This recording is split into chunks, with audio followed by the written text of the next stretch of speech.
right, we got Michigan this week. Find out who the numbers say is going to win, find out who I say is going to win, and who's going to be on top of the points and the cutoff line. All that and more coming up next. All right, let's jump into the numbers right off the bat. Kevin Harvick is going to be your favorite. He is the all-time active wins leader with 5. Second on that list is a three-way tie between Kurt Busch, Kyle Larson, and Joey Logano. And Ryan Newman and Denny Hamlin also have 2 wins there. But Newman's last win came in 2004, and Hamlin's last win is pretty far back there as well. And Kyle Busch, a more recent winner, but he only has 1 win in Michigan. So those are your previous winners. So let's go to average finish. Your average finish in the last 6 races for each driver is going to be Kevin Harvick with an average finish of 2.17, looking like a clear early favorite. Kyle Busch with an average finish of 4.5. Kyle Larson in his last 6 races, 5.67 average finish. Denny Hamlin, a 6.83 average finish. Martin Truex, a 7.5. Joey Logano, an 8. And Kurt Busch with a 9 even average finish. Chase Elliott also in there with an average finish of 10.5. So those are your best guys with average finish. Let's take a look at who has led the most laps in the last 6 races. Kevin Harvick, once again, on top with 376 laps led. That's pretty insane. This guy's good here. Joey Logano with 234. Kyle Larson with 99. Brad Keselowski with 72, Martin Truex with 68, Kurt Busch with 52, and Ryan Blaney with 51. So we're starting to get a clear picture of who the favorites are going to be. So with that being said, let's take a look at who your clear favorites have to be. Kevin Harvick and Kyle Larson, just based off of how they've run this season, I would say Kyle Larson would be your favorite here.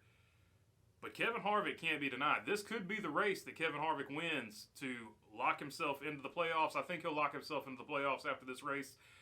As long as nothing crazy happens, he'll be locked in either way. But this is the race. I could see Kevin Harvick getting a win. Also, you got to throw in there Joey Logano, Brad Keselowski, both of the Busch brothers. I think all them people will be really good here. But if you have to pick a favorite out of that group, I mean, flip a coin, Kevin Harvick or Kyle Larson. That would be your favorite out of the favorites. Okay, on to the sleepers for this race. The first 2 guys on this list raced for the same team, and I'm just going to put them in there because they're Chip Ganassi Racing guys. Chip Ganassi Racing is really good at this track, so I'm going to throw in Kurt Busch and Ross Chastain. Yeah, I know Kurt Busch was on my favorites list, but people don't always think about Kurt Busch as being a favorite, so my first 2 guys on this list would be the Ganassi guys. Next on this list would be Ryan Blaney with an average finish of 14.6. But that average finish is misleading because he had one race where he had mechanical difficulty where he finished 39th. If he hadn't finished 39th in that race, his average finish would be above 10, I believe. So Ryan Blaney, he could be a guy that sneaks up and gets this race. Austin Dillon, he is really good at this track. He's got several wins in Xfinity. And he always runs good here. RCR equipment is pretty good here. So Austin Dillon could gain some points on his teammate and try to get into that points race, or try to get above that cutoff line here at this race. So I would include him on that list. And also Eric Almirola and Daniel Suarez would round out my sleepers at this track.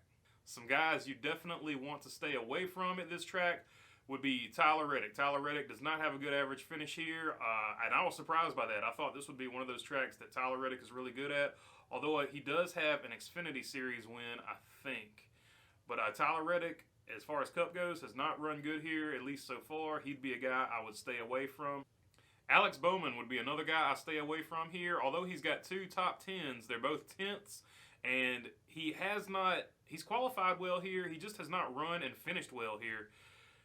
So he would be a guy I'd stay away from. He has a really, really bad average finish. It's in the 20s, and all these finishes have been in Hendrick equipment. This isn't some of that old stuff he was running where he got bad finishes with that. And the last guy I would stay away from here is Ryan Newman. Although Ryan Newman has 2 wins here, his last win here came in 2004, and this isn't a career or lifetime achievement award if you're putting him on your fantasy team. So I think he's had maybe 1 top 10 in the last few starts here. So Yeah, Ryan Newman, although his numbers look enticing for this track, I'd stay away from him. All right, now on to who's going to win this race. The numbers clearly say pit Kevin Harvick. But that being said, Kyle Larson's driving Hendrick equipment this season, and he has been really good in Hendrick equipment this season. He's really good at this track, so I would say Kyle Larson would have to be my favorite. I think he's going to win the race, but if you're picking by the numbers, Kevin Harvick is looking like the guy. As far as who's going to be above the cutoff line after this race, I think it's still going to be Tyler Reddick, but I think Austin Dillon can shrink that lead just a little bit because he is really good here, and Tyler Reddick has not had great finishes at this track, but I also don't really see a surprise winner coming out of this. So I think the cutoff line is going to stay like it is, although Austin Dillon might be able to shrink it just a little bit here. All right, and who's going to be the points leader coming out of this race? I think it's clearly going to be Kyle Larson. He is a lot better at this track than Denny Hamlin, although the numbers look similar. If you look at the most recent numbers, Kyle Larson has been head and shoulders above Denny Hamlin at this track. So I would have to say Kyle Larson, as long as he doesn't have a mechanical problem or gets caught up in a wreck, is going to stretch his points lead here. This is a good track for him. All right, that's all I got for you today. If you like the content, please subscribe down below. You guys have been awesome about that, and I really, really do appreciate it. Thank you so much. And if you got a comment, leave it down in the comments. If I missed something or if just something you want to talk about, I will try to talk to you about it in the comments, or sometimes I do make a video about these things. And other than that, thanks for your time. Peace.